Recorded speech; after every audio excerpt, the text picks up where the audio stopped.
हारून बिन मूसा कहते हैं मैं ताबी हूं। किसके शागिर्द हैं? हजरत अनस बिन मालिक के रदी अल्लाह तआला अन्हु। हुजूर के गुलाम के जिन्होंने दिल पर जानी डिठा ओ अखियां ही तक लिया। गुलाम के गुलाम गरीब आदमी टोकरियां, छोटी छोटी टोकरियां फल रखने वाली बेच के गुजारा करते हैं। एक दरवाजे के आगे से गुजरे तो घर वालों ने अंदर बुला लिया। कहते हैं महल है, मलका बैठी है। मलका कहने लगी तू बड़ा सीनो जमील है, आ मेरे साथ मुंह काला कर। कहते नजर झोंक गई। कहने लगे तूने मेरा सिर्फ हुस्न देखा है, मेरे दिल में जो मेरे नबी का इश्क है वो नहीं देखा। तूने मेरे दिल में जो मेरे मुस्तफा का इश्क है। और बोया किसने? अनस बिन मालिक ने। अनस बिन तैबा से मंगाई जाती है, सीनों में रचाई जाती है। तौहीद की मैं प्यालों से नहीं नजरों से पिलाई जाती है। मैंने अनस बिन मालिक से फैज लिया मोहब्बत का। कहने लगी जितने पैसे तू कहेगा, इतने पैसे। जवानों, ना किसी गैर मुस्लिम बीबी के करीब जाना बिन निकाह के, सिर्फ पैसा इकट्ठा करने के लिए, सिर्फ जो है वो पासपोर्ट लेने के लिए, कागज बनवाने के लिए। ये देख नबी के मानने वाले कैसे होते। का ना तूने देखा नहीं हम कौन है? पाक रसूल के मानने वाले, पाक नबी का पाक कुरान पढ़ते हैं, पाक दीन है हमारा। जहन भी पाक, नजर भी पाक, अकीदा भी पाक, नजरिया भी पाक। अल्लाह ने हमारे सीने भी पाक रखे हुए हैं। खबरदार। उसने कहा अगर तू बात नहीं मानेगा तो सजा दूंगी। कहने लगे दे ले। उसने कहा अच्छा तू तब भी ना बाज आया तो बादशाह से कहोगी इसने मेरी इज्जत पे हाथ डाला है। कहने लगे मैंने बाथरूम जाना है। छत पे चढ़े, सबसे ऊपर वाली। एक रवायत तो यह है कि बाथरूम ऊपर था, पखाना किया तो वजूद पे मान लिया, पखाना किया तो वजूद पे, और फिर छत से छलांग लगा दी। कहते हैं यूं जमीन पे आया कि जैसे मां गोद में उठा के बेटा जमीन पे नहीं रख देती। कहते हैं जल्दी से नलके के करीब गया, अपना वजूद धोया, आंख खोली तो सामने खूबसूरत चेहरा, नौरानी आंखें, खुशबू ही खुशबू। मैंने कहा आप कौन है? तो कहने लगे मैं याकूब का बेटा यूसुफ हूं, हजरत यूसुफ अलैहिस्सलाम हूं। पता है तुझे जमीन पे किसने रखा है? कहा नहीं। कहने लगे तू पाक जवानी वाला है, तू पाकीज़ा नजर वाला है, तू पाक सोच वाला है। हजरत जिब्रील पहले वही लेके आते थे, आज एक बार फिर जमीन पे आए हैं, पर पे बिठा के तुझे जमीन पे छोड़ गए हैं, पर पे बिठा के जमीन पे छोड़ गए हैं। और कहा आजा सीने से लग जा, तूने वो काम उम्मती होके किया है जो मैंने नबी होके किया था। आजा सीने से लग जा। सीने से लग गए। कहते ऐसी खुशबू आने लगी जो किसी के पास से नहीं आया करती थी। जिधर जाते लोग कहते ये तो खुशबुओं वाला बाबा है, खुशबुओं वाला बाबा। लोग कहते वो इंतकाल कर गए तो उनकी कब्र की मिट्टी से भी खुशबू आया करती थी। तिरमिजी की हदीस है। किफल बनी इसराइल का एक आदमी, मेरे रसूल पाक सल्लल्लाहु अलैहि वसल्लम फरमाते हैं बड़े ऐब करता, इस बीबी से चक्कर, उस बीबी से चक्कर, इस बीबी से राबता, उससे राबता, बुराइयां इतनी कि हद हो गई। ये नफसानियत गालब है उसके ऊपर। एक औरत आई, कहने लगी किफल बच्चे भूखे हैं, तू अमीर आदमी है, 60 दिनार चाहिए। कहने लगा तेरा रंग गोरा है, पहले मुंह काला कर। उसने कहा गरीब हूं, बच्चों ने मजबूर कर दिया है, तेरी मेरे। कहने लगा नहीं पहले मेरे साथ मुंह काला करेगी। कहा अच्छा मैं रात को आऊंगी। औरत रात को आई। किफल ने हाथ आगे बढ़ाया तो बीबी कांपने लगी। कहने लगा कोई नहीं देख रहा, कोई नहीं देख रहा, कोई नहीं। बीबी कहने लगी जरा अंदर की आंखें खोल, अल्लाह तो देख रहा है। अंदर की खोल ना, अल्लाह तो देख रहा है, तू कैसे कहता कोई नहीं देख रहा? बस दिल पे चोट आई, कांपा। 60 दिनार दिए, बीबी को वापस भेज दिया। आंखों में आंसू आए, कहने लगे या अल्लाह मौत दे दे। इंतकाल कर गया। मेरे रसूल पाक के लफ्ज है तिरमिजी में फरमाया सवेरे दरवाजे पे लिखा था कद गफर अल्लाहु लिल किफल, लोगों गवाह हो जाओ अल्लाह ने किफल की बख्शिश फरमा दी है, अल्लाह ने माफ। अगर वो इतने ऐबों के बाद बाज आ गया तो माफ कर दिया। आ मेरे दोस्त हम भी बाज आ जाए। आ जब जुमे की नमाज में सर सजदे में रखे तो कह या अल्लाह उम्मत की सारी बेटियां मेरी बहनें हैं, या अल्लाह सारी बहनें मेरी बहनें हैं। ए अल्लाह मैं जिसको देखूंगा बहन की नजर से देखूंगा, जिसको देखूंगा बेटी की नहीं। और याद रखे रसूल पाक सल्लल्लाहु अलैहि वसल्लम ने फरमाया जिसको नमाज में मजा नहीं आता, जिक्र में मजा नहीं आता, वो नजर पाक कर ले। अगर नजर पाक हो गई तो इबादत में दिल लगने लग जाएगा। हदीस है, दिल लगेगा। और लित्तय्यबीन लित्तय्यबात, अगर तू पाक रहेगा तो तेरा घर भी पाक रहेगा, अगर तू पाक है तो तेरा बिस्तर भी। कुरान का फैसला है, मैं नहीं कहा। लिल खबीसीन लिल खबीसात, अगर तू गंदा है तो मत उम्मीद रखना कि तेरे घर में पाकीज़गी रहेगी। जैसी करनी वैसी भरनी पर बात आइंदा जुमे करूंगा, लेकिन ये इतनी सी बात याद रखे। फरमाया कुरान ने कि पाक मर्दों के लिए पाक औरतें होती हैं और खबीस मर्दों के लिए। ये कुरान कह रहा है, मैं नहीं कह रहा, कोई कौल नकल नहीं कर रहा। गंदे मर्द और उनके लिए और पाक मर्द। इखलाक की बात नहीं की, इखलाक बुरे हो सकते हैं औरत के, कोई कुछ भी हो सकता है, लेकिन अगर तू जिंदगी पाक गुजारेगा तो तेरे घर में आने वाली बीबी इस हवाले से वो भी बेहया नहीं होगी, उसका भी किसी मर्द से चक्कर है। तो अगर तू पाक औरत और अपने बच्चों को पाक मां देना चाहता है तो पाक हो जा, ये कुरान ने कहा है। मुल्ला रूमी कहते हैं एक शख्स था, बड़ा नेक आदमी, सुनार का काम करता था, बड़ा नेक और बड़ा लोगों का, गरीबों का ख्याल रखने वाला। छोटा सा बच्चा उसने उठाया, बेचारा लावारस था, घर लाया, पाला। उसकी बीवी ने मां बन के बच्चे को पाला, जवान हो गया। वो सुनार कहता है जिंदगी भर नजर खराब नहीं हुई, पता नहीं क्या जुर्म हुआ, बुढ़ापे में औरत के हाथ में चूड़ी डालने लगा तो उसकी नर्मो नाजो खूबसूरत कलाई ने मुझे मायल किया, शावत के साथ हाथ रखा, बस हाथ रखा, घर गया तो बीवी दरवाजे पे खड़ी है। मैंने कहा क्या हुआ, दरवाजे पे खड़ी है? कहने लगी सच बता, तूने आज कोई गुनाह किया है? सच बता, तूने कोई जुर्म किया है? मैंने कहा क्या हुआ? कहने लगी वो बच्चा जिसे मैंने मां बन के पाला है, आज उसने गंदी नजर से मेरा हाथ पकड़ लिया था। मैंने तो उसे कहा कि तू मेरा बेटा है तो मेरा हाथ, तूने क्या जुर्म किया है? वो चक सजदे में गिर गया, कहने लगा अल्लाह मेरी बच्चियों की हिफाजत कर ले, अल्लाह आज के बाद ये जुर्म नहीं करता, मेरी बीवी की हिफाजत फरमा, मेरे घर को संभाल, आज के बाद नहीं करता।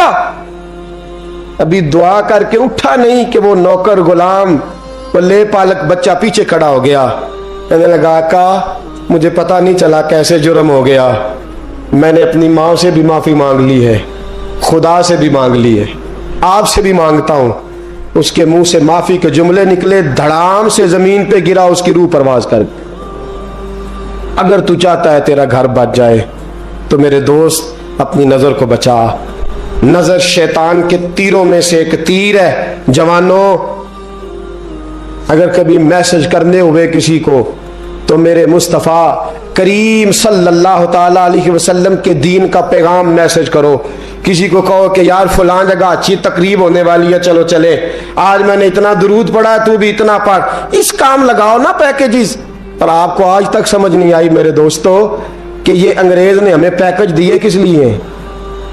ये गंद को फरोग देने के लिए, वरना 1.5 घंटा 2-2 घंटे कौन बात करता है? सुबह 7 से रात 7, रात 7 से सुबह 7 का किस लिए? वो चाहता है नौजवानों कि तुम्हें नबी पाक का इश्क से तुम्हारी तार तोड़ के तुम्हें औरत के दामन फरेब में उलझा दे, तोड़ दो उसकी सारी चालें, नाकाम कर दो उसके सारे हरबे, नजर पाक कर ले, रूह पाक कर ले। और जिन लोगों का काम ही खवातीन के साथ मुलाकात का है, खुदा रहा अल्लाह से डरो। जब भी कोई बीबी दरवाजे पे चढ़ो समझो कि ये आज मेरी बहन सौदा लेने आई है, ये मेरी बेटी सौदा लेने आई है, ये मेरे घर में रहने वाली मेरी भांजी और भतीजी, और एक आपसे मेरी मिन्नत है, ये कज़नों वाला मामला खत्म करें। अगर भाई नाराज होता है तो कोई अर्ज नहीं, खाला नाराज, उसे कहो कजन, तो कजन से मैंने देखा हाथ मिला रहे लड़के लड़कियां, और ये भी खुदा रहा दिकियानुसी, असल दिकियानुसी ये है, तू मेरे छोटे भाई के कपड़े ही नहीं धो के देती। नबी करीम अलैहिस्सलाम ने फरमाया देवर जहर है, जहर, और जहर के बारे में तू कहता है इसके कपड़े धो, इसके जूते पालिश कर। देवर को जहर कहा है रसूल पाक ने सल्लल्लाहु अलैहि वसल्लम। तो अजीब हरकत करता है दीन, ये दिकियानुसी असल जिसको हमने बना लिया। कजन की मिन्नत करो, बेटा अब तू जवान है, जब रसूल पाक ने मना फरमा दिया तो फिर तू आ, हम हमारे दरमियान बैठ। कोई इजाजत नहीं कजन को कि कजन को मोटरसाइकिल पे बिठाए और बाजार ले जाए, कोई इजाजत नहीं किसी को कि वो किसी के साथ इस किस्म का कोई ताल्लुक जो है उसको परवान चढ़ाए। घर में जरूर आए, बैठे जरूर, लेकिन जहां सब लोग बैठे वहां बैठे मुख्तर वक्त। और आप चूंकि नौजवान बैठे हो, आप किसी के कजन हो, किसी के आप कुछ लगते हो, अव्वल तो किसी के घर जाओ ना। जवानी आवारा फिरने का नाम नहीं, दीन की खिदमत करने का नाम है। दीन की खिदमत, हमारे पास आओ, हम आपको दीन के काम लगाएं। हमारे पास आओ, हम आपको अल्लाह रसूल के काम लगाएं, आपको बतलाएं कुरान कितना पढ़ना है, इसको दुरुस्त करो, तलफ़ुज़ ठीक करो, जरूरियात दीन सीखो, दीन के मामलात में दिलचस्पी, नात सीखो, कुरान सीखो, इबादत सीखो, अपने वक्त को बचाओ और जाना ही कम कर दो। और अगर जाओ भी कभी खाला से मिलने, चाचू से मिलने, अंकल से मिलने, फुफ्फी से मिलने, तो जरूरत के तहत जाओ, जरूरी काम करो और लौट आओ। हिफाजत करो, सामने गड़ा हो तो कोई छलांग नहीं लगाया करता, सामने गड़ा देख के छलांग लगा के कहते हो मैं उलझ गया हूँ, खुदा रा इस चक्कर से बच जाओ। वकुल्लिल मुमिनीना यगुद्दु मिन अबसारिहिम, अल्लाह फरमाते हैं हबीब इनसे फरमाइए कि मोमिनो नजरें झुका के रखो, वयहफज़ू फुरूजहुम, अपनी शर्मगाह की हिफाजत करो, ज़ालिका अज़का लहुम, ये बड़ी पाकीज़ा बात है। इन्नल्लाह खबीरुम बिमा यस्नऊन, बेशक अल्लाह तुम्हारी हर बात से बाखबर है। हमेशा मिदहत खैरुल आदाम में गुजरे दुआ अल्लाह के बंदे के लिए, नबी पाक अलैहिस्सलाम के गुलाम के लिए ज़रूरी करार दिया है। वो तीन खूबियां हैं, सादगी, आजिज़ी और कनात। जिस आदमी के अंदर ये तीन बातें पाई जाती हैं कि वो सादा भी हो, इज्जो इनकिसार वाला भी हो, और जो चीजें अल्लाह ने उसे दी हो उस पर उसकी कनात भी हो, वो राजी भी हो, तो ऐसे शख्स पर अल्लाह तबारक व तआला की खास रहमत नाजिल होती है। जिस बंदे के अंदर ये सलाहियतें पाई जाएं। हम देखते हैं कि इस जमाने में सादगी, आजी और कनात वाला पहलू खासा मुश्किल होता चला जा रहा है। कोई भी बरादरी हो, कोई भी कबीला हो, कोई भी इलाका हो, लोगों को अपना आप दिखाने का बहुत शौक होता जा रहा है। मैं भी हूं, मुझे भी मानो, मेरी भी सुनो और मेरी भी तारीफ करो, मेरी तरफ भी तवज्जो करो, ये माहौल बन गया। अगर आप सादगी वाले नहीं होंगे तो फिर आपने कुछ चीजें उधार की ओढ़ी होंगी जो असल ने, सादगी जो होती है वो असल होती है, असल रूप होता है आदमी का। अगर आपके अंदर सादगी नहीं होगी तो फिर आपने कुछ चीजें ऐसी अपने ऊपर लागू कर रखी होंगी जो आपका असल नहीं। तो जब आदमी असल से हटता है तो बेसुकून होता है। अल्लाह तबारक व तआला ने मुंह में दांत बनाए हैं तो ये असल है। इनके अंदर धागे के बराबर भी कोई चीज चली जाए तो वो बेचैन कर देती है, क्योंकि वो असल नहीं होती। तो जब आप सादगी में रहेंगे तो असल जगह पे रहेंगे, असल जगह पे, फिर आप तकलीफ में मुब्तला नहीं होंगे। आजिज़ी का मतलब ये होता है कि आप अल्लाह के किसी बंदे को हकीर ना समझें, छोटा ना समझें, जलील ना समझें। एक होती है एहसासे कमतरी, कि समझना कि मैं माली तौर पे मेरे पल्ले कोई शय नहीं है, देखो कितना, ये एहसासे कमतरी है। आजिज़ी ये होती है कि ये ना समझ ले बंदा कि मेरे अंदर सलाहियत ज्यादा है, ये कमी है, ये छोटा है, ये निकम्मा है, ये बिल्कुल गुनाहगार है, ये तकब्बुर है। आजिज़ी से रहे, अल्लाह के हर बंदे को अपने से अफजल समझे, आजिज़ी के साथ रहे। कनात ये है कि आपको जो अल्लाह ने दिया है समझे कि मेरा रब सबसे ज्यादा मेरे ऊपर ही मेहरबान है, उसने जो मुझे दिया है वो किसी और को नहीं दिया। ये शुक्र के तौर पर, तकब्बुर के तौर पे ये भी नहीं। कनात करें। आजिज़ी जब आपके अंदर होगी, सादगी होगी, तो जिंदगी इत्मीनान से गुजरेगी, सुकून से गुजरेगी। और आजिज़ी और सादगी का ये वाला तर्जमा नहीं कि जिस बंदे ने मैले कपड़े डाले हो आप समझे कि ये बड़ा सादा आदमी है जी, हफ्ता आया नहाया नहीं तो सादा है। ये सादगी नहीं होती। नफासत तो हुसैन है इस्लाम का। नबी पाक सल्लल्लाहु अलैहि वसल्लम ने एक मालदार आदमी को फटे पुराने कपड़े पहने हुए देखा था तो हुजूर ने मना किया था। फरमाया अगर अल्लाह नेमत देता है तो बंदे पर उसका असर देखना भी पसंद फरमाता है। अच्छे कपड़े छोड़ दें तो आप सादा हो गए, ये मतलब नहीं। बहुत सारे गरीब लोग भी सादे नहीं होते, जो हर वक्त कहता रहता है मैं किसी चौधरी को कुछ नहीं समझता, तो वो सादा है। जो कहता रहता है कोई नहीं मेरी नजर में, मैं आप बड़ा सियाना हूं, फलाना बंदा आया तो मैंने लाजवाब कर दिया, दो बातें नहीं फिर वो कर सका आगे के, तो आप सादे? आप तो बड़े महान तेज आदमी है भाई, आप तो अपनी करामत सुना रहे। सादगी, सादगी का मतलब है बेतकल्लफ जिंदगी जिसमें कोई तकल्लुफ ना पाया जाए। जो बंदा हो वही वो बयान करे, ये सादगी है। ये सादगी के खिलाफ है कि आप जो नहीं है वो आप। मेरा एक तजर्बा है, इसको आप कुरान और हदीस का निचोड़ ना समझिएगा, मेरी जाती बात है तो इसको जादी रहने दीजिएगा। कभी कभी मैं परेशान होता हूं। आप किसी की दावत खाने जाए ना, वो अकीके की हो, वलीमे की हो, कोई भी हो, अच्छा जब आप खा लेते हैं ना तो फिर वो आदमी मुतालबा करता है कि आप उसकी तारीफ करें, फिर उसका ये मुतालबा होता है। वो बिल्कुल मेरी तरह का देहाती भी हो तो कहता है मैं मुंडिया कल आख्या कि लियाओ फिर कोई कट्टा चंगा तगड़ा जिहा, अज जी आखन ना कि जनाब एदी दावत सी ते इस पकाए कुछ नहीं। वो फिर जिसले कट्टा एडा वधिया लिया के नाई अगे रखा तो उन्हें पहली बारी इंज दा वेख्या, उन्हें फिर बनाया कि कमाल कर छड़ी। मुतालबा क्या है उसका भला? तो आखे कि जिंज दी तुसां रोटी पकाई मैं कदे नहीं खादी। ये हर आदमी का मुतालबा, हर आदमी। जनाब मैं सवेरे गया हूं तो ताजी सब्जी स्पेशल आपके लिए मैं लेके आया हूं, और ये वो वाली लाया हूं जो मिलती नहीं थी पूरी दुनिया से, सिर्फ मुझे मिली है। तो ये आजिज़ी नहीं, ये सादगी नहीं, ये बनावट है। ये मैं अमीर गरीब, ये सारे लोग ये काम करते हैं, सारे। जो हम नहीं वो हम बन के दिखाते हैं, जो हम हैं नहीं वो हम बनते हैं। उसका नुकसान ये होता है कि जब वो चीज जो असल नहीं होती वो आती है तो तकलीफ देती है। नबी पाक अलैहिस्सलाम की जिंदगी सादी थी। किस तरह की सादी थी? दो जुमले, हजरत अब्दुल्ला इब्ने अब्बास के दो जुमले और बात खत्म कर दी। फरमाते हैं मेरे रसूल पाक अलैहिस्सलाम की जिंदगी सादी थी। ये कैसी सादी थी? फरमाते हैं जो मिलता था हुजूर पहन लेते थे, जो सामने आता था खा लेते थे।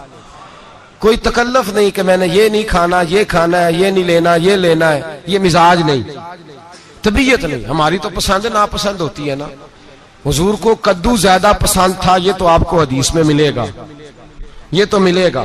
लेकिन ये नहीं मिलेगा कि नबी पाक सल्लल्लाहु अलैहि वसल्लम को गंदम नापसंद थी, ये नहीं मिलेगा। आपको ये तो मिलेगा कि रसूल पाक को दूध ज्यादा पसंद था, ये नहीं मिलेगा कि सादा पानी नापसंद था। ये तो आपको मिलेगा कि नबी करीम सैयद आलम सल्लल्लाहु अलैहि वसल्लम जमीर पर सोने को पसंद करते थे। ये नहीं मिलेगा कि चारपाई पर सोने को नापसंद करते थे।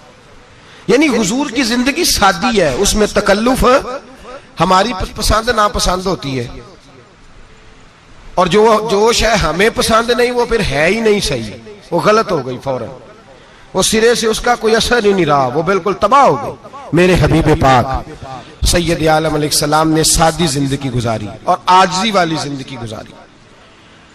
हम लोग आजिज नहीं होते, आजिज नहीं हो। अगर हम लोग आजिज हो जाए तो लड़ाइयां खत्म हो जाए।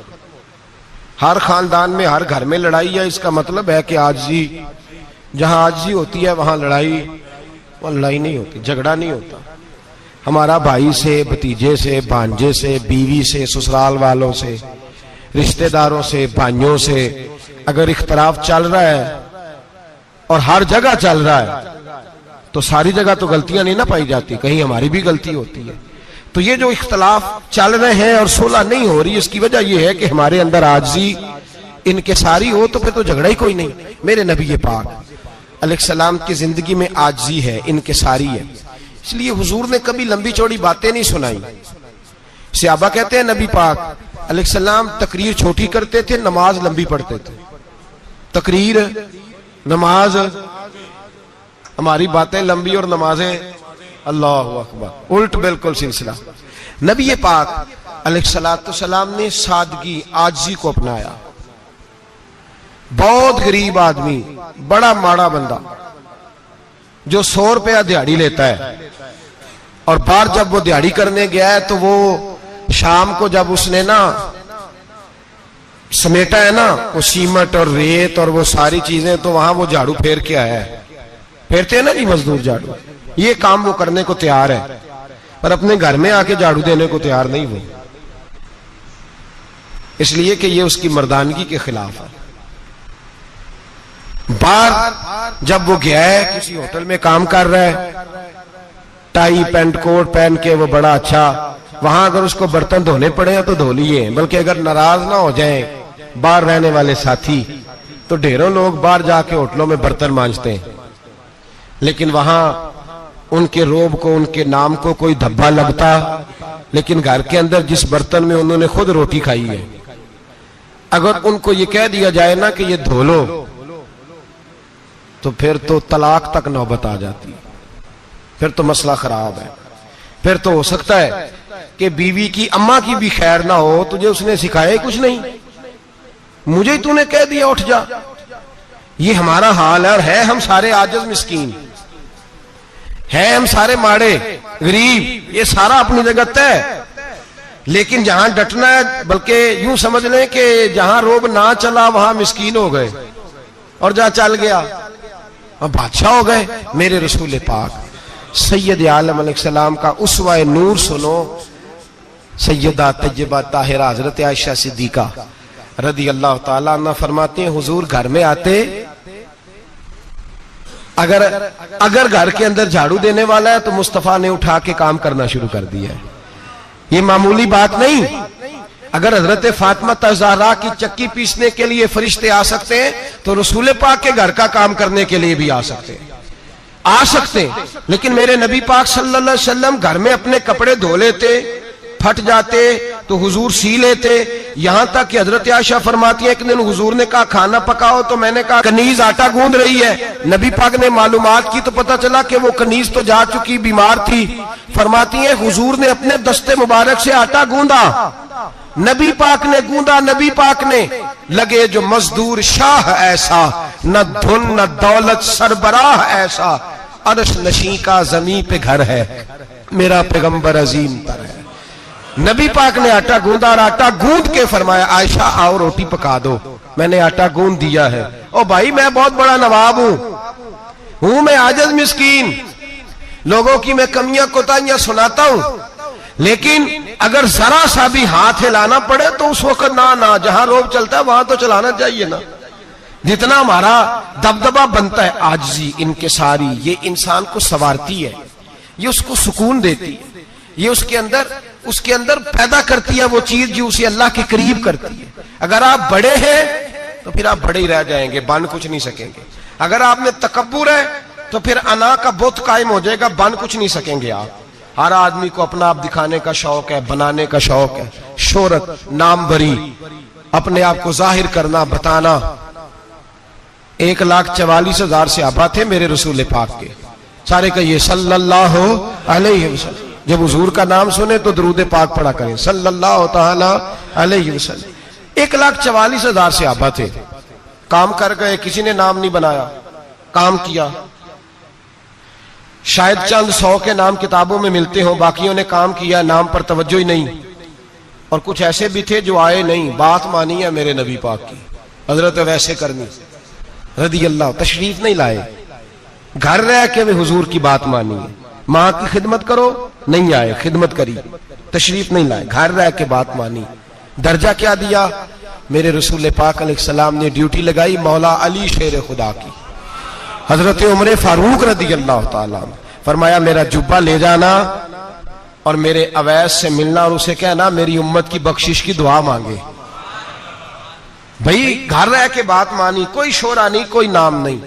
इमाम अब्दुल वहाब शौरानी कहते हैं करन के लोग उन्हें रोड़े मारते थे, और उनसे पूछते थे तेरा नाम क्या है, तो जनाब वैसे करनी फरमाते थे अगर तो कयामत में बख्शा गया तो नाम बता दूंगा, और अगर वहीं अड़ गया तो नाम से क्या रह जाएगा, यहां तो लिखा रह जाएगा। और फिर दुआ मांगी, इमाम शौरानी ने लिखा है दुआ मांगी हजरत अवैस करनी ने, ए अल्लाह मैंने जिंदगी छुप के गुजारी है, मुझे जाहिर ना करना, मैं सिरापा मखजन राज था और रहा था मुद्दतों राज में, ये तो तेरा शौक के दीद कशा कशा मुझे खींच लाया मजाज में। ए अल्लाह मैंने पर्दे में वक्त गुजारा है, अल्लाह मस्तुरना बिसुत्रिकल जमील, ए अल्लाह बस मुझे पर्दों में रखना, पर्दों में उठ बुलिया चलो थे बसिए, जिथे बस देनी सारे ही अन्ने, ना कोई साड़ी जात पछाणे ना कोई सानू मन्ने। ए अल्लाह मुझे पर्दा दे, शोहरत नहीं चाहिए, मेरा नाम ना हो, कोई जाने कोई पहचाने ना, बस मैं तेरा हूं तो छुप के तेरे पास आ जाओ। इमाम फरमाते अल्लाह 70,000 फरिश्ते कयामत के दिन हजरत अवैसे करनी की शक्ल के पैदा करेगा और उन फरिश्तों के अंदर छुपा के जनाब अवैस को अपनी और अपने महबूब की बारगाह तक ले जाएगा, चूंकि वो छुपे रहे, जरूरत नहीं, मैं सिरापा मखजन राज था, मैं तो रहा था मुद्दतों राज में, ये तो तेरा शौक के दीद कशा कशा मुझे खींच लाया मजाज में, शौक नहीं, मुझे भी पूछ लो, मेरा भी नाम ले लो। अब तो इस कदर ज्यादा अना का बुत आ गया, रोटी खिलाओ, जिसको खिलाई उसकी फोटो खींच के फेसबुक पे दो, पानी पिलाया तो पहले इसकी फोटो दे लो, अगर सलाम लिया तो पहले छोड़ दो यार, बस करो, ये अना के बुत बना लिया हम लोगों। किस चक्कर में पड़ गई है दुनिया। एक गरीब को 2, 4, 5 रुपए क्या दे दिए, एक आटे का थैले का दे दिया, 4 अखबारों में खबर दे दी, ये आजी है, ये तरीका है। अब तो लोग यहां तक रियाकारी करने लगे, नमाज पढ़ने के लिए आते हैं तो पहले फोटो खींच के आते हैं, जुम्मे की तैयारी करते हुए, बस कर दें, बस करें, कहीं रुकें, किसी जगह स्टॉप करें, अपने अंदर इंकिसारी पैदा करें, जो खत्म हो गया वो बच गया, जो अपने आप को बनाता रहा वो कभी बन ना सका, बचा वही जो रब की बारगाह में मिट गया। हमारी तो उम्र गुजर गई है अपने आप को तामीर करते, सारी जिंदगी गुजर गई, मेरा भी नाम लो, 30 साल में रह के आया हूं जी सऊदी अरब के फलाने महल्ले में, किसी से मेरा नाम पूछोगे तो पहुंच जाओगे। क्या होते थे आप वहां, क्या नाम पूछे, वहां तो बादशाहों के नाम अब कोई नहीं लेता, मिट गए, जो आए थे चले गए। गखड़ आना तो चौक से किसी से भी पूछ लेना, मैं भी होता हूं, क्या होते हो। यहां बड़े लोग थे जिनका तूती बचता था, खत्म हो गए, तू और मैं भी जाने वाले, और जमाना आएगा, मिटने के लिए दुनिया आई है। अगर दुनिया में खुद ब खुद अपने आप को मिटा के रखोगे तो अल्लाह इज्जत अता फरमाएगा। हम तो इतना खड़े हुए हैं कि बहनों से, भाइयों से, ससुराल से, रिश्तेदारों से कट गए हैं, इसलिए कि बुत नहीं टूट रहा अंदर का। मेरे नबी पाक सैयद आलम अलैहिस्सलाम के गुलाम बड़ा कुछ थे, पर उनकी जुबानों पे कभी कुछ होने का जिक्र नहीं आया। बड़ा कुछ थे वो, बड़ा कुछ थे। हजरत अबू बकर सिद्दीक रदी अल्लाह, बड़ा कुछ थे ना, क्या बात थी। मेरे मुस्तफा करीम सैयद आलम सल्लल्लाहु अलैहि वसल्लम ने फरमाया, अबू बकर मेरा वो खलील है कि दुनिया में भी मेरा सज्जन है, कयामत में भी मेरा दोस्त होगा, दुनिया और आखिरत में वही अबू बकर है। महल्ले में 7 गरीब बच्चियां रहती हैं, वो कहती हैं हमारी बकरियां, बाप फौत हो गया, बकरियों का दूध धो दो, तो अबू बकर सिद्दीक बकरियों का दूध धोने चले जाते हैं, उनके घर का काम काज करके आते हैं। सैयदना उमर फारूक, मेरे नबी पाक अलैहिस्सलाम ने फरमाया, फरिश्ते 950 साल मेरे उम्र की शान बयान करें तो खत्म नहीं हो सकती। इतना बड़ा शख्स उमर फारूक, इतना बड़ा आदमी। एक दिन ऐलान किया उमर फारूक ने, लोगों मस्जिद में आओ, बात करनी है। अमीरुल मोमिनीन का पैगाम है, सारे मस्जिद में आ जाए। खचाखच मस्जिद नबी सहाबा से भर गई, और ऐसा जब ऐलान होता था तो सहाबा दौड़ के आते थे, शायद को जंग है, शायद किसी ने हमला कर दिया है, शायद कोई नई बात है। दौड़े आए लोग, मस्जिद नबी खचाखच भर गई।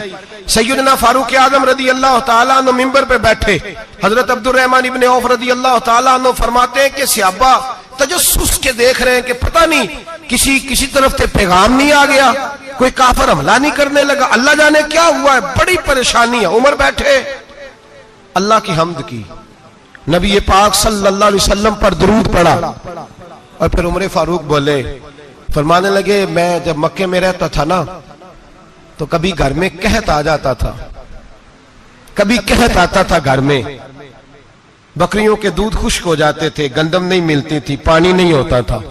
तो फरमाया मेरी अम्मा मुझे खाला के घर भेज देती थी। कबीला बनु मखजूम, उस कबीले में मेरी खाला की शादी हुई थी, तो वो मालदार लोग थे, उनके पास ज्यादा बकरियां, ज्यादा ऊंट, ज्यादा गायें, ज्यादा खेत थे।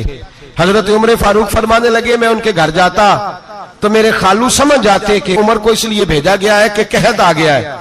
फरमाते हैं वो मुझे सवेरे बकरियां चराने ले जाते, शाम तक मैं उनकी बकरियां चराता। अमीरुल मोमिनीन उमर, एक तरफ मसला यह है कि कैसर व किसरा की दीवारें हिल रही हैं उमर के नारों से, और इधर उमर मिंबर पे बैठ के खुतबे दे रहे हैं। फरमाते हैं मैं बकरियां चराता, शाम तक खाला के घर जाके मजदूरी करता, और फरमाते हैं शाम होती तो एक मुट्ठी किशमिश मुझे देते वो। आप फरमाते हैं मैं बड़े कद वाला था, एक मुट्ठी किशमिश मिलती है, कभी एक मुट्ठी खजूरें, मैं शाम को खा के सो जाता। कई कई महीने यूं ही गुजरते तो मेरी अम्मा का पैगाम आता कि हालात सही हो गया, मेरे बेटे को भेज दो। ये बात कही, हजरत उमर रोने लगे और फिर कहने लगे अब वो वक्त आया है कि लोग मुझे अमीरुल मोमिनीन उमर कह के पुकारते हैं। बस ये दो बातें की। उमर ने कहा चलो जोहर का वक्त हो गया, अजान पढ़ो, उठो नमाज पढ़े, उठो। अजान हुई, इकामत हुई, जनाब उमर ने नमाज पढ़ाई, लोग चले गए तो सैयदना अब्दुर्रहमान इब्ने औफ यराना था जनाब उमर से, बाजू पकड़ के कहने लगे उमर सियाना बंदा यार, तू ये दो बातें सुनाने के लिए इतना मजमा इकट्ठा किया था, ये दो बातें कहने के लिए कि मैं खाला के घर जाके मजदूरी करता था तो एक मुट्ठी किशमिश मिलती थी, एक मुट्ठी खजूरें, ये कहने के लिए कि मैं बकरियां चराया करता था। तो हजरत उमर फारूक रदी अल्लाह ताला अन्हु फिर रोए, फिर आंखों में आंसू आए। कहने लगे अब्दुर्रहमान आज ना मिस्र शाम से कुछ लोग आए थे और वो बता रहे थे कि उमर तेरा डंका वहां भी बड़ा बजता है। वो मुझे कह रहे थे तेरे नाम के वहां भी बड़े दबदबे हैं, बड़े तज़किरे हैं। तो मेरा नफ्स मुझे कह रहा था उमर देखा तू यहां बैठा है और वहां तेरे नाम का शोर हो रहा है, मुझे इसने बड़ा किया है। तो मैंने आज मुस्तफा के सारे गुलाम इकट्ठे करके अपनी औकात बता दी है। मैंने अपनी औकात बताई है कि मैं कुछ नहीं, कोई शय नहीं, कोई चीज ही नहीं, असी किसी दे कुछ नहीं जे लगदे, ना कोई साडा दर्दी। मैंने बताया है कि मैं तो किसी के बकरियां चरा के एक मुट्ठी किशमिश लेके गुजारा किया करता था। गुजारा मुझे मेरे कुछ साथी ना ले गए गुजरांवाला सर्दियों के मौसम में, मुझे कहने लगे स्वेटर पसंद कर लें अपनी मर्जी का। तो मैंने कहा यार मुझे तो वही मजा आता है जो मेरी अम्मा क्रोशिये से बनाया करती थी, वही वो पहले अब्बा पहनते थे, फिर वही स्वेटर बड़ा भाई पहनता था, फिर हमारे खाते में आ गया। और फिर उसकी तारीफें होती थी गुर्बत छुपाने के लिए, उसकी तारीफें होती थी, बड़ी मेहनत से बना है जी, क्या बात है, बड़ा गर्म है, तो अब छोटे भाई को दे दिया जाए। हमने कहा वही जमाना देखा है, वही रंग देखा हुआ है और उस पर फख्र है। अब तो लोग जब कुछ हो जाता है ना, दो चार लोग जानने लगते हैं तो लोग फटाफट दावा कर देते हैं खानदानी रईस आजम हूं, बड़ी बात है। ऐसी कोई बात नहीं, जिसको अपना आप याद रहता है उसे खुदा भी याद रहता है, जिसे अपना आप याद रहता है उसे रसूलुल्लाह भी याद रहते हैं, जिसे अपना आप याद रहता है उसकी नजर में दूसरे लोग भी कुछ होते हैं, मैं उम्रे के लिए, हज के लिए जाता रहता हूँ, रब मुझे अपने फजल से बुला लेता है। तो मैं एयरपोर्ट से नीचे उतरा तो एक साहब मेरे जानने वाले थे, दौड़ के आए और मुझे कहने लगे क्या बात है, सुना है इस दफा आप सऊदी एयरलाइन से आए, सीधा मदीना शरीफ आए, क्या बात है आपकी। और मैंने कहा साहब छोड़ दें, मैं भी जब पहली दफा आया था तो मैं भी बड़ा घूर घूर के एयरपोर्ट देखता था, मैंने कभी देखा जो नहीं था, मैं बड़ा घूर घूर के देखता था, कोई ऐसी बात नहीं है, ये निजाम कुदरत है, बादशाह के फैसले हैं, वो जब चाहता है जिस तरह के चाहता है फैसले फरमा लेता है, तो ये उसके फैसलों की बात है। हम लोग ना जिस हैसियत पे होते हैं वहीं रह जाते हैं, पिछली बात भूल जाते हैं, इसलिए हम चाहते हैं जो भी हमें मिले झुक के मिले, जो भी आए, और ये मेरा आपका सबका मुश्तरका मामला है। मेरे नबी पाक सल्लल्लाहु ताला अलैहि वसल्लम ने सहाबा से पूछा तुम्हें बताऊं जन्नत के बादशाह कौन होंगे? जन्नत के आम लोग नहीं, जन्नत के, बोलिएगा जरा, जन्नत के अल्लाह बादशाह। जन्नत में तो जाना बड़ी बात है, हुजूर जन्नत का भी बादशाह, इब्ने माजा में लफ्ज है। तुम्हें पता है जन्नत के बादशाह कौन होंगे? तो मेरे मुस्तफ़ा करीम सल्लल्लाहु ताला अलैहि वसल्लम के गुलामों ने कहा हुजूर हमें नहीं पता। तो हुजूर ने फरमाया जन्नत के बादशाह वो लोग होंगे जिन्हें दुनिया में कोई भी नहीं जानता था, जिनके कपड़े सादे होते थे, जो गरीब लोग होते थे, जो सिफारिश करते थे तो उनकी कबूल कोई नहीं करता था, जो किसी के साथ जाते थे तो उनको मानता कोई नहीं था। वो जन्नत के बादशाह होंगे, बादशाह। और फरमाया क़यामत के दिन जब लोग उन्हें देखेंगे तो उन पर फख्र करेंगे, रश्क करेंगे, कहेंगे क्या बात है तुम्हारी, यहां तो शौक ही बड़ा है। गरीबों ने भी पोस्टर बनाए हुए हैं, डाकुओं, लुटेरों, चोरों की तस्वीरों के साथ लगवाए हुए, अपने आप को बड़ा करने के लिए।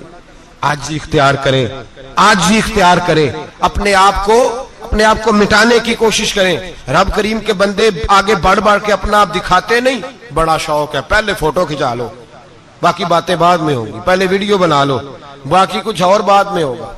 पहले अब तो परसों तरसों मुझे एक मौलाना कहने लगे कि आपसे मैंने, वो यहाँ जुमा पढ़ने आते हैं कभी कभी, मेरे दोस्त हैं, कहते हैं आपसे मैंने सुना था कि अगर कोई उस नबी पाक का फरमान है, अगर कोई नजराना दे तो उसको ले लो, अगर कोई तोहफा दे तो उसको, हुजूर ने फरमाया ले लो अगर तुम्हें को देता है, अपनी मर्जी से, मांगना मना है, खुद दे दे तो ले लो, वरना एक वक्त आएगा तुम मांगोगे तुम्हें मिलेगा नहीं, जब को दे दे तो ले लो। कहने लगे आपने कहा था को दे दे, तो उस वक्त से मैं कोई सूट देता है मुझे मेरी मस्जिद का नमाजी तो मैं ले लेता हूं, कोई मुझे कोई और शय देता है तो मैं आपसे सुन के, तो अगर मेरी मस्जिद का नमाजी सूट पकड़ाते साथ फोटो भी खींचे तो फिर मेरे लिए क्या हुक्म है, वो खुशबू की डब्बी देते हुए साथ फोटो भी खींचे फिर मेरे लिए क्या हुक्म है। कहने लगे रमजान में ये हाल हुआ है कि लोग कपड़े दे रहे थे और फोटो खींच रहे थे, क्या चक्कर है, कहां चले गया। गरीब आदमी की इज्जत नफ्स को कुचल डाला पकड़ के। एक जोड़ा साल के बाद इमाम को दिया, उसकी भी तस्वीर खींच के फेसबुक पे दे डाली। ये हमारी आजिज़ी है, ये हमारा प्यार है, ये हमारा अंदाज है। भाई ये हम गलत रास्ते पे, गलत डगर पे चल निकले, हमें वापस आना पड़ेगा। मेरे नबी पाक अलैहिस्सलाम ने आजिज़ी को पसंद किया, हुजूर शोहरत से, नामवरी से दूर रहते। नबी पाक अलैहिस्सलाम ने आजिज़ी, इनकिसारी और सादगी और कनात इनको अपना के रखा, सीने से लगा के। ये नहीं कि माल नहीं आया, बहरीन से लाखों दिनार आए हुजूर के जमाना ज़ाहिरी में, तबूक के बाद फतुहात हुई तो लाखों दिनार आए, लेकिन हजरत आयशा कहती है हमारे घर में 4 दिन के बाद ही रोटी पकी है, हमने एक वक्त ही खाना खाया, लाखों रुपया आया है, पर हमारे घर के अंदर जो खाना आया है वो सिरका ही आया है। हमने रात अगर रोटी बच गई है तो सवेरे उठ के रात वाली खाई है। हमारे घर के अंदर वही हालात रहे, इसलिए कि मेरे नबी पाक अलैहिस्सलाम ने फरमाया मैं तुम्हारी दुनिया से हासिल करने नहीं आया, मैं तो मुसाफिर की तरह वक्त गुजारने आया। हम ज्यादा के चक्कर में निकले तो बड़ा कुछ कुचल के आ गए, बड़ा कुछ। आजी जब पैदा होती है, इनकिसारी जब पैदा होती है, जब तवाज़ो आती है, फिर इंसान बनता है, फिर वो समझता है, फिर उसके अंदर तब्दीली आती, फिर वो। और बुजुर्ग फरमाते हैं आजी वाले को नमाज में भी लज्जत आती है, वरना तो किसी ने पूछा था, एक शायर इस्लामाबाद में रहते थे, तो उनसे किसी ने पूछा कि आपका शहर किस तरह का है। उन्होंने कहा मेरा उस शहर अदावत में बसेरा है जहां लोग सजदों में भी लोगों का बुरा सोचते हैं। मेरा उस शहर अदावत में बसेरा है जहां लोग सजदों में भी लोगों का, नमाज पढ़ते हुए कहते हैं देखो कितनी बू आ रही है इससे, कपड़े नहीं बदल के आया, नमाज पढ़ते हुए भी साथ वाले के बारे में बुरा सोच रहे। जब आजी सैयद अहमद कबीर रिफाई रहमतुल्लाह ताला अलैह, ये सिलसिला रिफाइया के शेख हैं, आला हजरत रहमतुल्लाह अलैह ने इनकी बड़ी तारीफ लिखी है फतावा रज़विया में। मिस्र के अंदर सिलसिला रिफाइया और शाज़िलिया, बहुत सारे लोग इस सिलसिले में मुरीद हैं। सैयद अहमद कबीर रिफाई इतने बड़े सूफी थे कि मेरे मुस्तफ़ा करीम सल्लल्लाहु अलैहि वसल्लम के रोजे पर हाजिरी देने गए। नबी पाक की बारगाह में हाथ दुआ करें, अल्लाह हम सबको वहां हाजिरी नसीब फरमाए, अल्लाह हम सबको बार बार ये मौके अता फरमाए। सैयद अहमद कबीर रिफाई हाजिरी देने गए तो जब नबी पाक के गुम्बद पे पहुंचे तो कहने लगे या रसूलल्लाह मैं कब्र देखने नहीं आया, मैं तो दीदार करने आया। जोर ये तो ज़ियारत में करता रहता था, दीदार करने आया। ये कह के रोने लगे, इतनी देर रोए कि मेरे मुस्तफ़ा करीम ने अपना दस्ते मुबारक कब्र से बाहर निकाल दिया, हाथ मुबारक बाहर आया और 10,000 लोगों ने देखा। कितने लोगों ने? अब यहां भी लोगों को शक होगा जी कैसे बाहर आया, तो बुखारी सुना देता हूं, मसला जरा हल हो जाए। मस्जिद नबी की तामीर हो रही थी, तामीर तो कहते हैं कि दीवार नहीं, तामीर करते वक्त ना एक दीवार गिरी, ये बुखारी के लफ्ज है, दीवार गिरी तो एक पैर बाहर आ गया। पैर को देखा तो कहते हैं हाथ रखते थे तो उसमें बिल्कुल ऐसे था जैसे खून साइडों पे हो गया, बिल्कुल जिंदा। शोर हो गया कि ये नबी पाक का कदम मुबारक है, हुजूर का। बहुत सारे लोग इकट्ठे हुए, उलमा को बुलाया, पैर देखा तो कहने लगे नबी पाक का नहीं, ये तो सैयदना फारूक आजम का है। जब ये कहा ना फारूक आजम का है तो फिर एक शोर उठा कि ये हाल है उनके गुलामों का तो सरकार का आलम क्या होगा। ये हाल है उनके गुलामों का तो फिर सरकार का आलम। ये बुखारी है। तो जिंदा है वल्लाह, तो जिंदा है वल्लाह, मेरी चश्मे आलम से चुप जाने वाला। सैयद अहमद कबीर रिफाई इतने बड़े, नबी पाक सल्लल्लाहु अलैहि वसल्लम ने दस्ते मुबारक बाहर निकाला, 10,000 लोगों ने देखा। किसी ने हजरत सैयद अहमद कबीर रिफाई से पूछा कि बाबा इतना बड़ा दर्जा, इतना बड़ा मकाम कैसे मिला? तो बाबा जी कहने लगे जिंदगी में कभी किसी को हकीर नहीं समझा, किसी को कभी हकीर, कभी किसी को अपने से कमतर नहीं समझा। तो अल्लाह ने देखे ना, अगर आप नहीं समझेंगे तो उसके लिए भी आपको उन्वान मिल जाएंगे, और अगर समझना है अपने आप को बड़ा तो उसके लिए भी मौके मिल जाते हैं। हजरत शफीक बल्खी बहुत बड़े सूफी बुजुर्ग हुए, पर नौजवान थे, जवानी में ही अल्लाह ने बड़ा मर्तबा दिया। हजरत अब्दुल्ला बिन मुबारक बूढ़े थे, दोनों एक महफिल में इकट्ठे हुए। अब बगदाद सारा मानने वाला था और दोनों का मानने वाला था।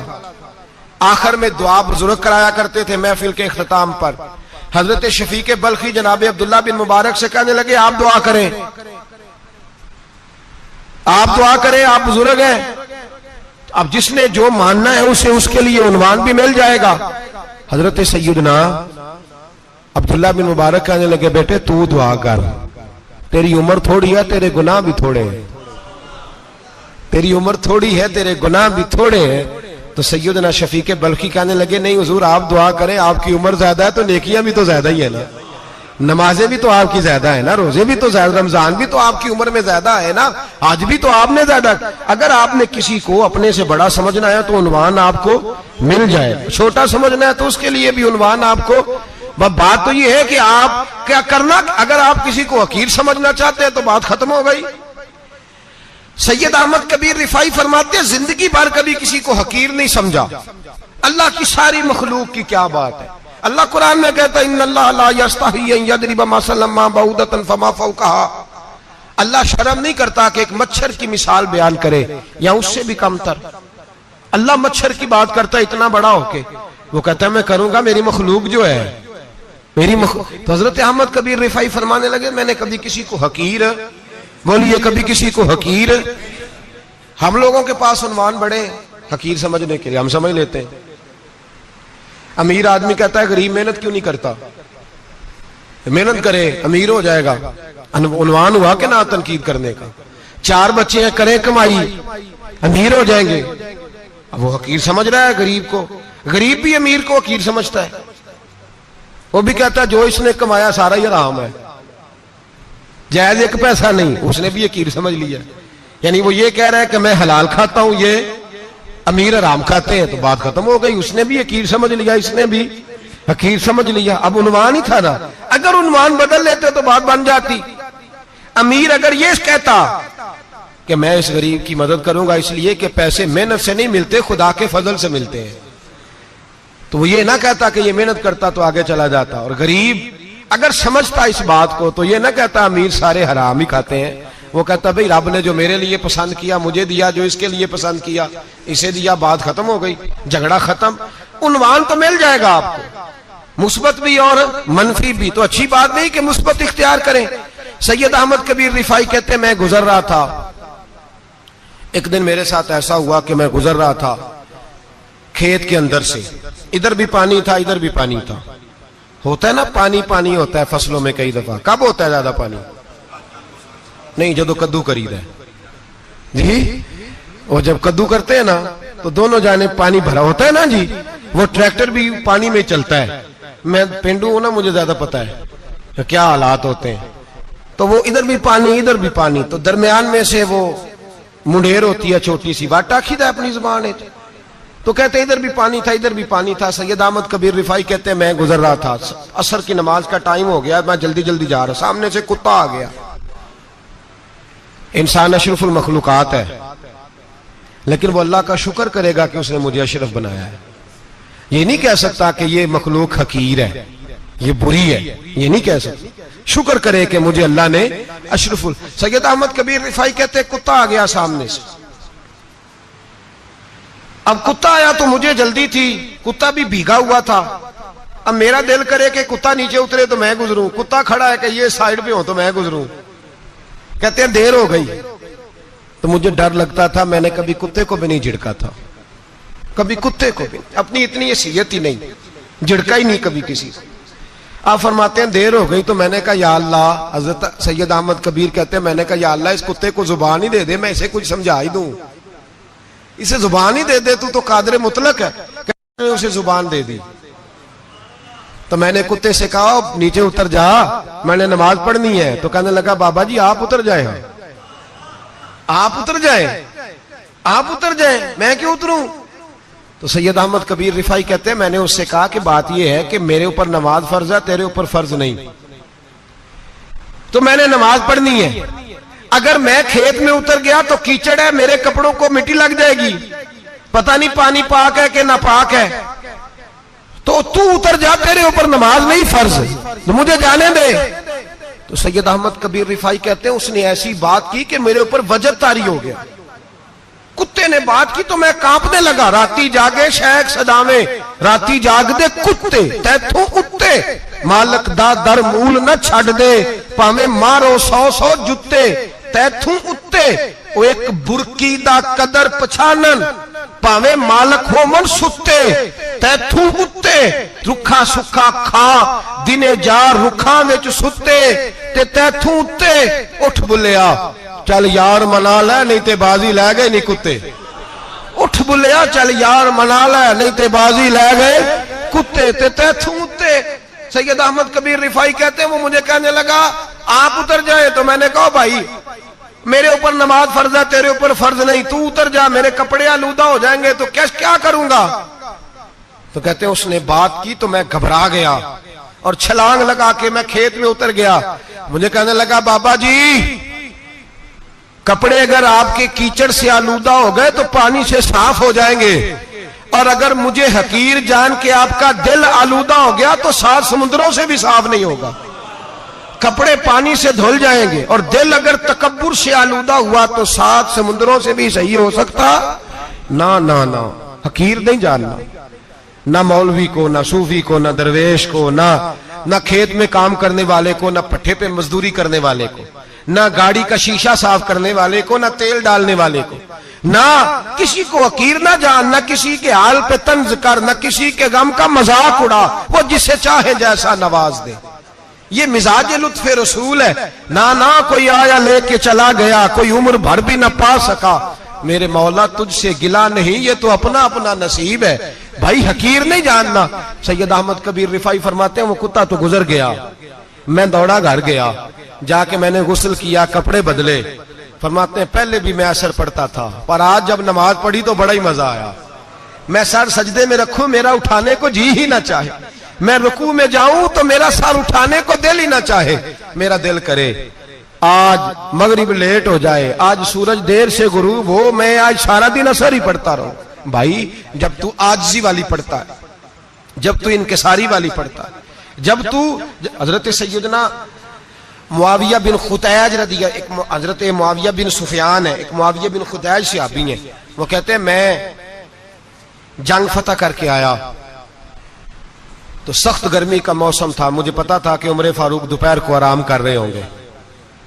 आप फरमाते मैं मस्जिद नबी में बैठ गया, एक बच्ची जनाब उमर के घर से निकली तो मुझे कहने लगी मुआविया आपका नाम है? मैंने कहा हाँ। अंदर जाके जनाब उमर को बताया तो उमर दौड़े आए, और जब आए तो सर पे टोपी कोई नहीं, पैरों में जूता कोई नहीं।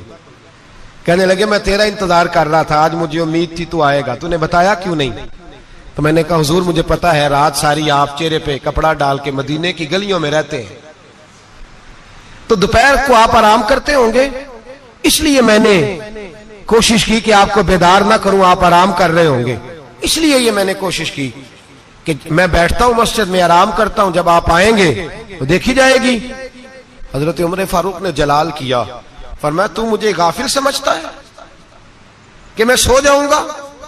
और आप फरमाने लगे मैं कौम का खादिम हूं जिसकी इतनी ज्यादा रियाया हो वो सो जाए चुप करके, मैंने जवाब नहीं देना अल्लाह की बारगाह में? फरमाया मेरे अमीरों की तरह सोने जागने के वक्त मुकर्रर नहीं, मैं कौम का खादिम हूं, जिस वक्त भी आया करो मुझे जगा लिया करो, मुझे कब्र में जाके खुदा को भी जवाब देना है, मोहम्मद मुस्तफा को भी जवाब देना है। मेरे भाई याद रखें, जब ये चीजें पैदा, और फिर हमने इन तकल्लुफात में, मैंने कई दफा ये बात बयान की है, अब तो लोग रिश्ते करते हैं तो डीसी कॉलोनी में किराए का मकान खरीदते हैं, 2-4 गैरों की गाड़ियां मंगा के दरवाजे के आगे खड़ा करते हैं, रिश्ता हो जाता है बड़ा घर देख के, और जब शादी के चौथे दिन पता चलता है कि ये किराए का मकान था, तो रिश्ते मकानों पे कायम नहीं होते, एतबार पे कायम होते हैं। वो एतबार टूटता है तो जिंदगी भर कायम नहीं होता दोबारा। जो आप हैं आप वही रहें, जो आप नहीं है वो कभी बनने की कोशिश ना करें। और मेरे अजीज ये भी याद रखें, आजिज़ी आपको सवार देगी। और वैसे भी हम अल्लाह के हुजूर जाने वाले हैं, अगर पर्दों में छुप के चले जाएंगे तो बच जाएंगे, और अगर हम अपना आप दिखाते ही रहें, सारी जिंदगी इसी चक्कर में रहें कि मुझे भी पूछो, मुझसे भी मुशावरत करो, मेरी भी बात सुनो, तो ये अना की दौड़ तो खत्म ही नहीं होती।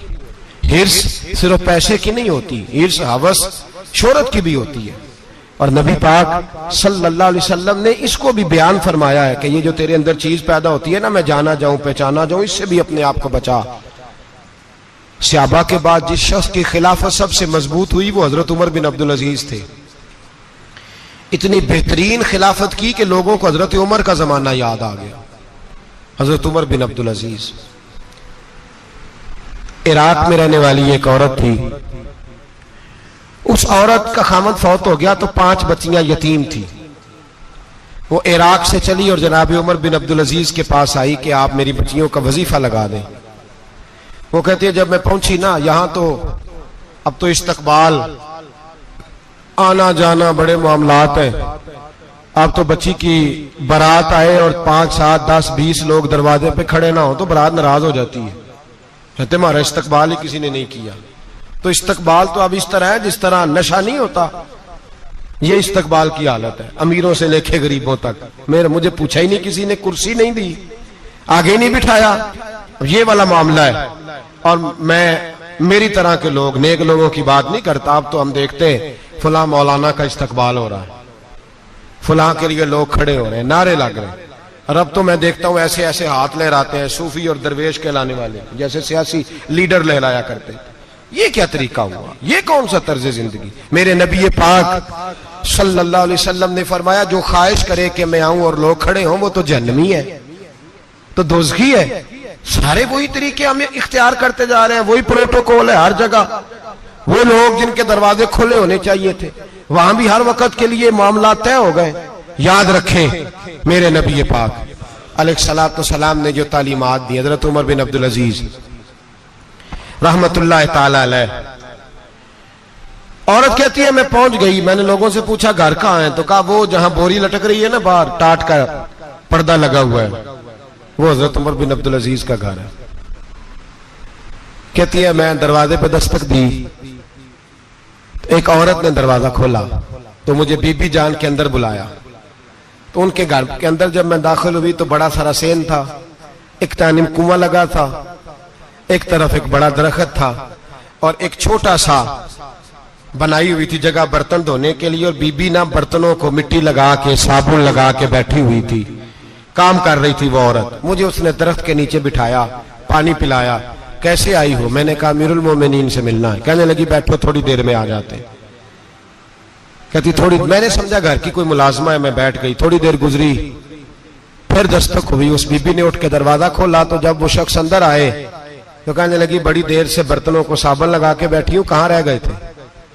कहती है वो साहब कहने लगे बस जरा मसरूफ हो गया था, दौड़े गए, कुएं से पानी निकाला, बीबी को दिया, उसने बर्तन धोए। कहती है फिर थोड़ा सा सिरका और एक रात की रोटी वो लाई, उस शख्स ने खाई। मैंने कहा कि ये दोनों घर के मुलाजम हैं, मियां बीवी काम करते हैं। जब वो खाना खा चुके तो वो औरत मेरे पास आई, कहने लगी उठ के मिल लो अमीरुल मोमिनीन से। मैंने कहा कौन अमीरुल मोमिनीन? तो कहने लगी कब से तो आए हैं, ये जिसने कुएं से पानी निकाला यही मुसलमानों का अमीर है, और ये जिसने दरख्त के नीचे बैठ के सिरके से रोटी खाई है यही है। ये फरिश्तों की दास्तान नहीं, ये वो लोग हैं। मैं रात को भी कह रहा था एक जगह पे कि ये लोग जो है ना, जिनका आप रोज शिकवा करते हैं हुकूमतें बड़ी खराब हैं, ये कोई नहीं खराब, बिल्कुल खराब नहीं। जितने सियासी लीडर हैं सारे सही हैं। खराब वो लोग हैं जो इन्हें वोट दे के लीडर बनाते हैं, बिल्कुल खराब नहीं। मैं तो इनके हक में होता जा रहा हूं। नाराज हो गए ना आप लोग? अल्लाह करे तुझी हो जाओ तो अगले इलेक्शन च सियाने भी हो जाओ, आमीन तो कह दे। मैंने कोई मशवरा नहीं देना, इसलिए कि मेरी नजर में कोई ऐसा शख्स नहीं जिसके लिए मैं आपसे कह सकूं कि वोट दें।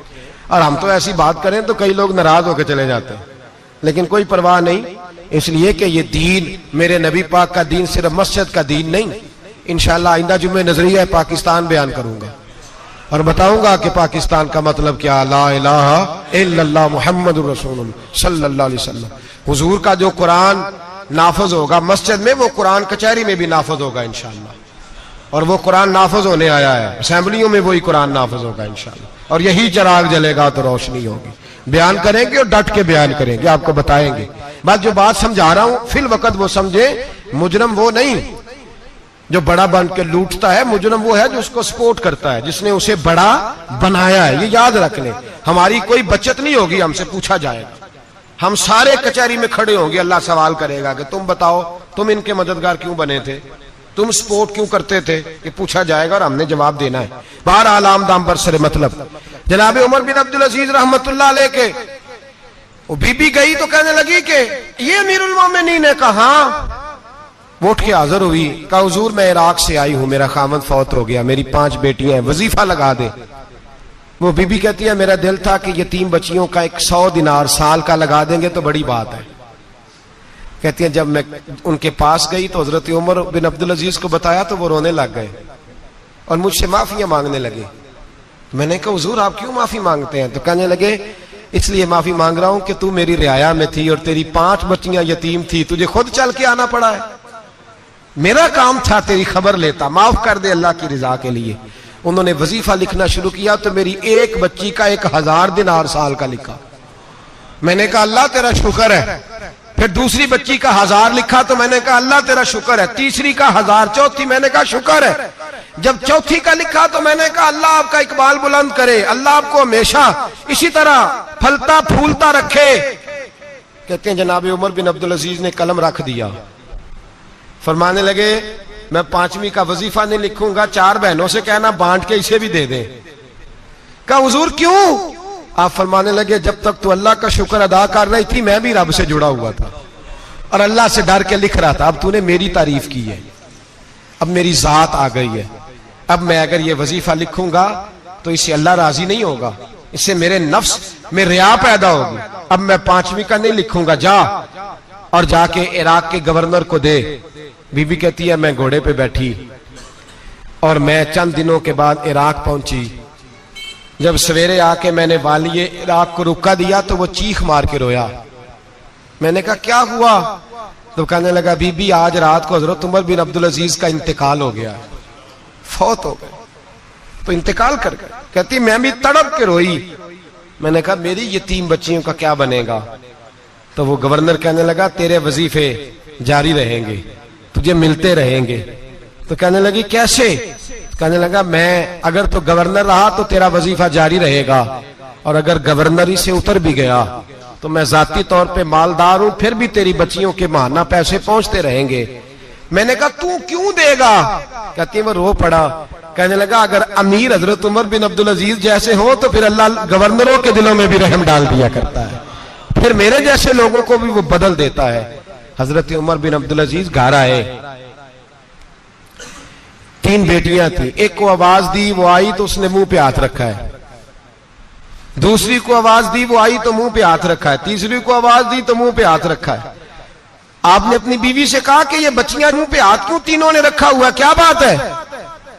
तो बीबी रो पड़ी, कहने लगी 4 दिन हो गए मेरी बेटियां प्यास से रोटी खा रही हैं, 4 दिन हो गए। उनके मुंह से बदबू आती है, इसलिए वो आपके सामने आती हैं तो मुंह पे हाथ रख लेती हैं 4 दिनों से। बीबी रो रही है, हजरत उमर जलाल में आ गए। आप फरमाने लगे, तू ये रो रही है, तू रोई है, तूने मेरे घर में रह के अल्लाह की नाशुक्री की है, तू शुक्र अदा नहीं करती कि 3 वक्त प्याज और रोटी तुझे घर की 4 दीवारी के अंदर मिल जाता। रो रही है, और मैं आ मेरे साथ बाहर निकल, तुझे वो लोग दिखाऊं जो झोपड़ियों में रहते हैं और मांग के खाते हैं। आ तुझे दिखाऊं। इतनी नाशुक्री कि घर के अंदर प्याज पहुंच रहा है, रोटी पहुंच रही है, और तू कहती है मेरी बेटियां प्याज से खाती हैं, शुक्र कर फाके नहीं काटने पड़े। फिर अगले लफ्ज कहे तो रो पड़े। फरमाने लगे, मैंने तो मुस्तफा के वो हालात भी सुने हैं जिसमें कई दिन बीबी फातिमा ने फाके किए। तू घर के अंदर प्याज पहुंच रहा है, तो अभी भी सादगी, आजिज़ी और कनात नेमत थी इन लोगों की। हमारे यहाँ रोज शिकवा है, किस बात का? गाड़ी कोई नहीं। रोज रोना है, किस बात का? बंगला कोई नहीं। रोज रोना है, किस बात का? बैंक बैलेंस कोई नहीं। 10 जोड़े क्यों नहीं ईद पे आए? और ये सिर्फ औरतों का मसला नहीं, हमारे अंदर भी ये बात बदर्जे औला। हम रोज अपने आप को मिस्कीन कहते हैं, गरीब कहते हैं, लाचार कहते हैं, मजबूर कहते हैं।